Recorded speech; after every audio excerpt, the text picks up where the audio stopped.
안녕하세요. 독일어 신문을 읽어준 남자 독신남입니다.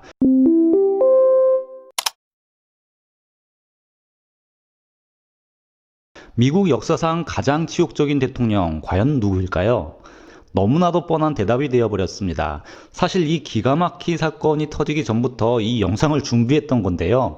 모든 민주주의 국가들을 놀라게 했던 이 사건으로 오늘 제 질문이 궁색해졌습니다. 일단 모든 분들이 짐작을 하시겠지만 바로 미국 도널드 트럼프 대통령이 될 겁니다. 다른 사건들은 모두 그렇다 치더라도 이번 미국 트럼프 대통령 지지자들의 미국 국회의사당 점령 사건으로 이를 선동하고 나선 미국 대통령 트럼프는 이제 미국의 민주주의 역사뿐만 아니라 세계 민주주의 역사에 커다란 오점을 남기게 되었습니다. 그런데 이 말도 안 되는 사건을 자세히 들여다보면 재밌는 사실이 나옵니다.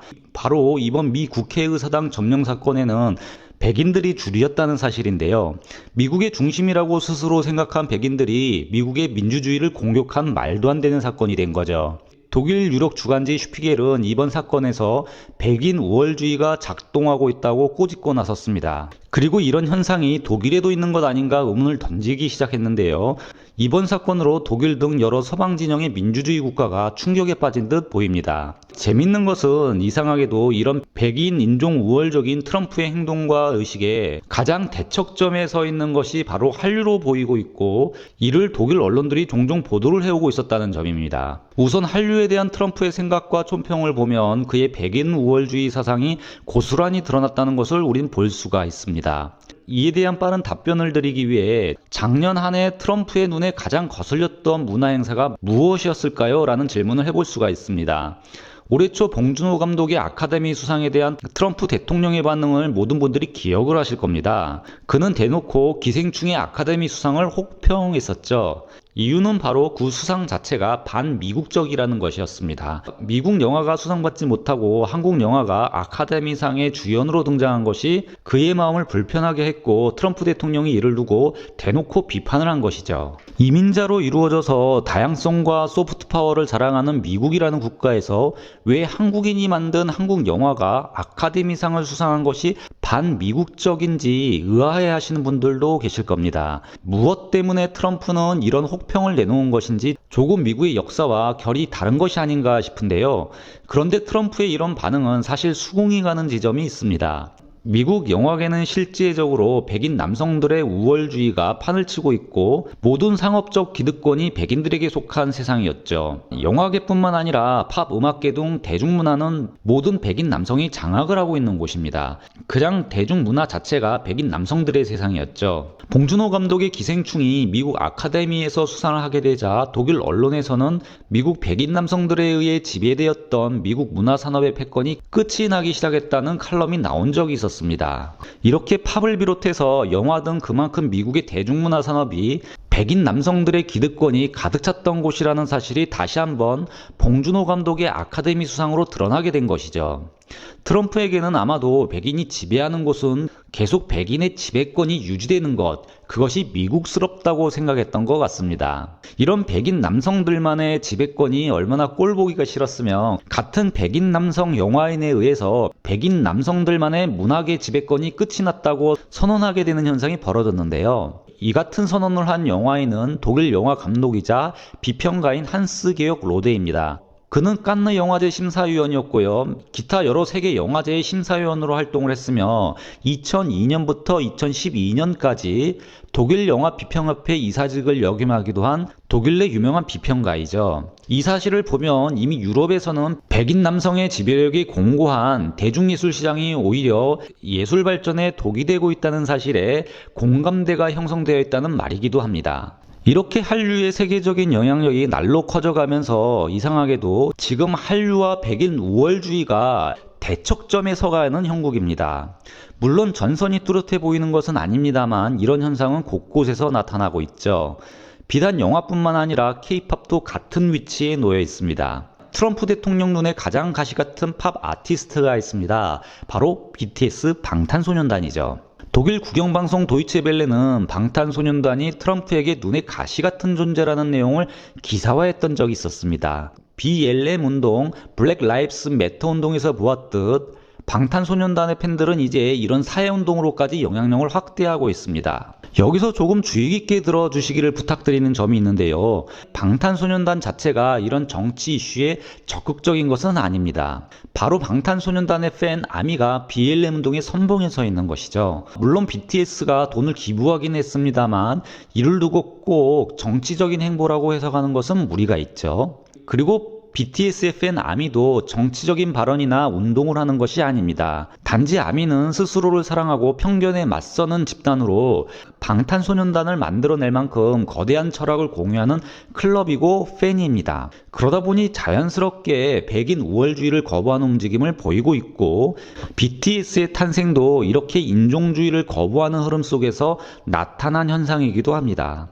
백인 우월주의에 젖어 있는 일부 미국의 모습이 치졸한 면을 드러내고 있는 것이 바로 트럼프 현상입니다. 그리고 이런 백인 우월주의는 전 세계 대중문화예술계를 비롯 그동안 사회 곳곳에 쌓여왔었는데요. 음악적인 관점이 아닌 사회학적인 관점으로 보면 이런 편견을 본격적으로 깨려는 사회적 움직임이 방탄소년단을 선택한 것이고 방탄소년단을 통해서 모인 10대들의 목소리가 이런 부조리한 사회 환경에서 연령을 넘어 팬을 형성시키고 지금은 미국 사회뿐만 아니라 글로벌적으로 본격적으로 나타나고 있는 듯 보입니다. 그리고 현재 K-POP 음악이 워낙 좋다 보니 이렇게 퀄리티가 뛰어난 K-POP이 유행하지 않는 것이 미국 음악 시장에서 백인 우월주의와 인종주의 때문이고 이에 맞서 싸워야 한다고 생각해서 의도적으로 K-POP을 더 밀고 있는 형국입니다. 이에 대해서는 다음 영상에서 더 자세히 한번 다뤄보겠습니다. 그런데 우리가 질문을 해보고 싶은 점은 한국에서 온 영어도 못했던 방탄소년단이 기폭제가 될 만큼 심한 미국 내 백인 우월주의의 모습은 과연 어떤 모습일까요? 사실 미국 내 소멸되지 않고 잠재된 백인 우월주의가 트럼프 대통령을 선출했던 건 공공연한 사실이었습니다. 먼저 이번 미국 국회의사당 진입 사건을 두고 지금 독일에서는 사회 곳곳에 숨어있는 백인 우월주의 의식이 노출되어 있다고 보고 있습니다. 독일 유력 주간지 디슈피겔은 2021년 1월 9일 기사에서 트럼프의 추종자들은 국회의사당으로 진입할 때 방해받지 않았다고 꼬집고 있습니다. 그리고 지금 미국은 백인들에 대한 시스템적인 호의가 토론되고 있고 이는 독일도 마찬가지라고 주장을 하고 있는데요. 신문의 논조는 지금 백인들이 하고 싶은 대로 한다는 식의 논리를 펴고 있어 독일 사회에서 주목을 끌고 있습니다. 지난 여름 조지 플로이드 사망 사건으로 촉발된 BLM 운동 모든 분들이 기억을 하실 텐데요. 여기서 트럼프는 이 BLM, 블랙 라이브스 매터에 대해 강한 거부감을 드러냈었습니다. 그의 이런 행보는 당연해 보이죠. 그는 종종 백인 우월주의의 발언을 지지해와 논란이 일었었습니다. 작년 6월 29일에는 백인 우월주의를 외치는 영상을 그의 트위터 계정에 리트윗했다가 문제가 되자 뒤늦게 삭제한 사건도 있었습니다. 그가 리트윗에 문제가 되었던 영상은 바로 골프카트를 탄 트럼프의 지지자가 화이트 파워를 외친 장면이었는데요. 트럼프는 그렇게 그의 백인 우월주의를 만들어가며 미국 사회를 자극해 왔었죠. 그는 대통령 후보 시절에도 백인 우월주의 집단에게 도움을 받았다는 것이 사실입니다. 백인 우월주의 단체 프라우드 보이즈는 2016년 대선 때 트럼프 후보를 지지하기 위해 창설된 집단이죠. 그들은 2020년 최근 1차 대선 토론 때도 움직였던 것으로 알려져 있습니다. 트럼프 대통령은 이 단체에게 직접적으로 물러서서 대기하고 있으라 했고 이들은 네 대통령님 저희는 준비되어 있습니다로 반응을 했었죠. 이런 현상은 민주주의 국가에 정말 말도 안 되는 일이죠. 더욱이 미국은 이 문제에 대해 이미 1861년 남북전쟁을 통해 미국 스스로가 역사적인 판단과 결단을 내렸었고 160년이라는 세월 동안 이를 극복하려는 시간을 가져왔었죠. 그럼에도 아직까지 미국은 이 인종주의의 발목에 잡혀있는 모습입니다. 즉 방탄소년단은 지금 이런 모습의 미국 사회에서 성장했던 것이죠. 여기서 우리는 미국 사회에 대해 두 가지를 알 수가 있습니다. 하나는 미국의 백인 우월주의는 생각했던 것보다 여전히 심각하며 사회 곳곳에 만연해 있다는 것이죠. 또 다른 하나는 방탄소년단을 키워낼 만큼 이 백인 우월주의에 대한 반동도 만만치 않다는 사실입니다. 어찌 보면 상식적인 것은 늘 부각이 되지 않기 때문에 훨씬 더 거대하거나 더 커지고 있는 듯 보입니다. 그럼 방탄소년단을 탄생시킨 이런 반동은 어디서 오는 것일까요? 단순 사회학적인 관점입니다. 먼저 사회 구조적으로 트럼프를 통해 나타나는 백인 우월주의에 균열이 일고 있다는 점에 주목을 해야 합니다. 바로 미국 시민들의 인구 변화에 답이 있습니다. 시간을 돌려 2년 전 기사를 읽어보면 미국에 대한 백인 우월주의 비판의 목소리를 찾아볼 수 있는데요. 이 기사를 통해 이런 미국의 변화를 쉽게 읽어낼 수가 있습니다. 독일 유력 일간지 디 벨트지는 이 백인 남성들의 싸움에는 가능성이 없다라는 칼럼을 2018년 10월 22일 생성했던 적이 있었습니다. 신문은 미국은 이미 트럼프 대통령 시절 전부터 거대하게 변해왔다고 밝힙니다. 그리고 미국 대통령 트럼프와 그의 추종자들도 시계를 거꾸로 돌릴 수 없다고 주장을 하고 있죠.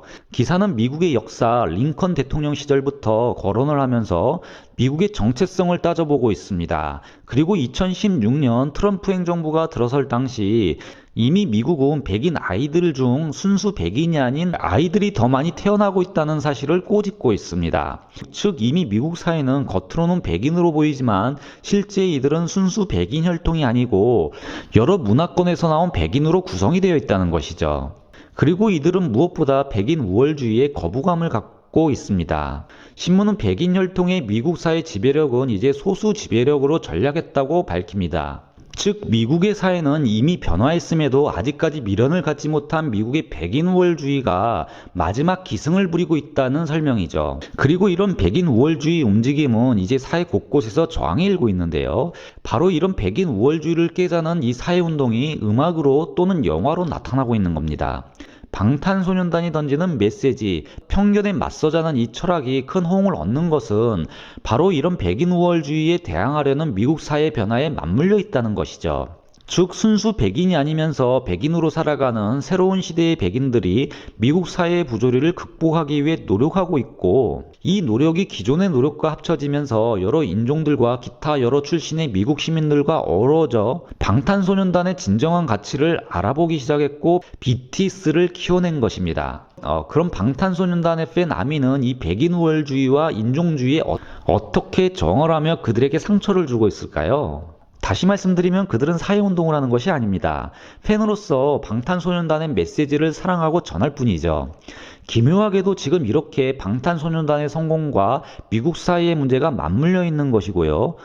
또 이런 고질적인 문제에 균열을 내기 위해 팬들은 더욱더 방탄소년단을 지지하고 있는 상황이죠. 방탄소년단과 팬클럽 아미가 미국 국회의사당까지 점령시킨 무모한 미국 백인 우월주의 사회에 어떤 상처를 가하고 있는지는 다음 영상에서 전해드리겠습니다.